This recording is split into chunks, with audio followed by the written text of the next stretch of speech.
It was a sunny afternoon when I decided to list my old iPhone on Facebook Marketplace. I had upgraded to the latest model and figured I could make some extra cash by selling my previous one, an iPhone XR in good condition. After doing a bit of research on current market prices, I decided to list it for $300. I thought this was a fair price, considering the phone was in great shape and included all the original accessories.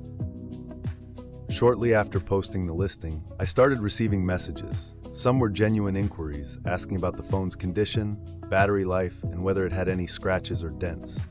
I was prepared for this and answered each question diligently, hoping to find a serious buyer soon. Then there were the inevitable lowballers, offering half or even less than half of the asking price. I knew to expect this, but one message, in particular, stood out and set the tone for a frustrating encounter. I am willing to pay $115 because I am going through some tough times and staying in a shelter. This is all I have to my name, and I really need a phone. Will you take $115? Reading this message, I couldn't help but feel a mix of emotions. On one hand, if this person was telling the truth, they were clearly in a difficult situation.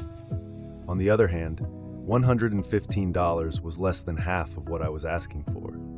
I had already priced the phone reasonably, and I wasn't in a position to give it away for a fraction of its value. I also knew from past experiences that some people might fabricate stories to get a better deal. I decided to respond curtly. "I don't give a fuck," I typed and hit send. Maybe it was harsh, but I felt the need to stand my ground. I was met with a quick reply. "You don't have to be rude." To this, I responded, "Yeah, I do. Go buy a flip phone from Walmart if you need a phone." The conversation could have ended there, but it didn't. The potential buyer wasn't done. "You don't have to be rude. And what do I look like buying a flip phone, little boy? You are not going to disrespect me. I am not going to take that. It was a simple question, yes or no. You don't need to go off on me," they shot back. At this point, I felt a surge of irritation. Why was this person so insistent? I was selling my phone at a fair price, and I had the right to decline offers that didn't meet my expectations. Their response felt aggressive and entitled. I decided not to engage further, but before I could even think of blocking them, another message came through.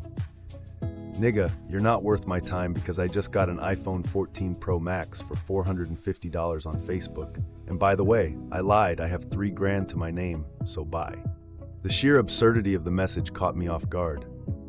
First, they claimed to have purchased a brand new iPhone 14 Pro Max for $450, which was highly unlikely. Then, they admitted to lying about their financial situation and called me names. It was clear that this person had no intention of negotiating in good faith. I replied with a simple, "That's it?" It was the last thing I wanted to say to them, signaling the end of our brief but bizarre interaction. I blocked them right after.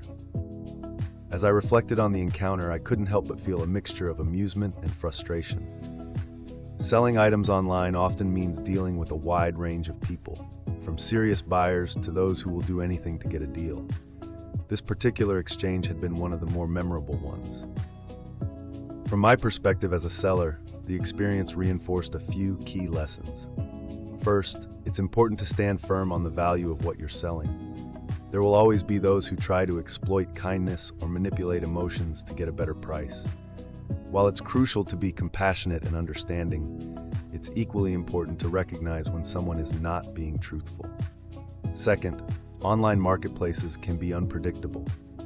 You never know who you're going to interact with or what kind of stories they might concoct. This encounter was a reminder to keep my guard up and maintain a professional distance, even when the stories seem convincing. Finally, the experience highlighted the importance of clear and concise communication. Had I engaged further or gotten more emotionally involved, the conversation could have escalated even more. By keeping my responses brief and to the point, I was able to end the interaction quickly. In the end, I did manage to sell my iPhone to a legitimate buyer who was willing to pay the asking price. The transaction was smooth, and both parties were satisfied. Despite the bumps along the way, I realized that patience and perseverance pay off in the world of online selling. This bizarre encounter with a lowballer became just another story to tell. a reminder of the colorful characters that populate the virtual marketplace and the importance of standing firm amidst the noise.